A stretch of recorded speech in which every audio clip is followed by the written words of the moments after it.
ng balanse at masusing pag-aaral sa panukalang pagpapairal ng total gun ban. Ito naman ang reaksyon ng palasyo sa isinusulong na gunless society.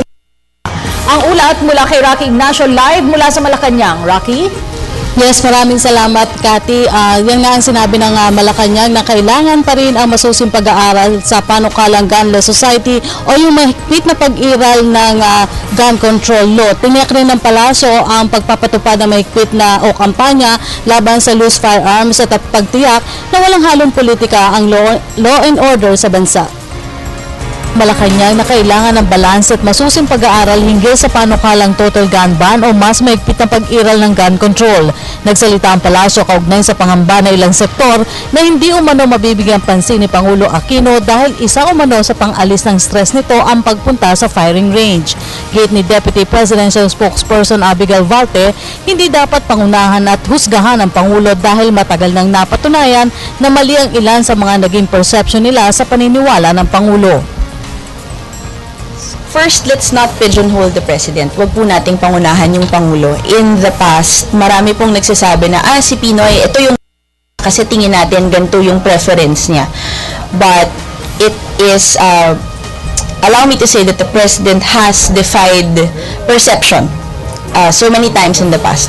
Primarily, ang lagi po nating sinasabi yung sa syntax, hindi naman po sikreto yun. But he still supported the passage and the certification of the syntax measure into law, which has already happened and has already been in effect. So, huwag po nating pangunahan yung Pangulo. Kung we need to discuss this with him, the proposals need to be looked at, and that should be, let's give him a chance, essentially. Wala pa naman siyang sinasabi. Huwag po nating pangunahan. Nagugat ang mungkahing total gun ban o mas mahigpit na gun control dahil sa pagkamatay ni Stephanie Nicole Ella dahil sa stray bullet noong New Year's Eve, ang walang habas sa pamamaril ni Ronald Bae sa Kawit, Cavite at ang pinakahuling engkwentro sa tinaguriang criminal elements sa Atimonan, Quezon. Nauna nang sinabi na palasyo na bukod sa pag-aaral ng mga naturang panukala, pinag-ibayo pa ang kampanya laban sa loose firearms sa pangunahing dahilan ng krimen. Sa kasalukuyan ay may ilang panukala para sa pagpapatupad ng gun control o total gun ban sa Kamara. But do you see the need to parang there's a move to create a more comprehensive firearms law dun sa mga recent incidences involving yung mga shooters using loose firearms, ma'am? Again, it depends on what the contents of that law will be. Kasi when you say comprehensive firearms law, does that, to our mind, that would involve everything from the importation, rules for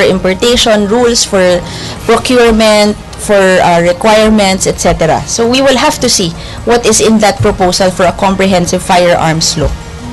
Samantala, tiniyak naman ang Malacanang na walang politika sa pagtatalaga ng bagong PNP officials sa mga lalawigan.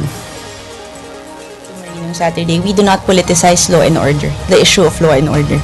Hindi naman po politicians ang tinatamaan pag may problema po tayo sa law and order, yung mga bayan po natin. So we do not politicize the issue of law and order.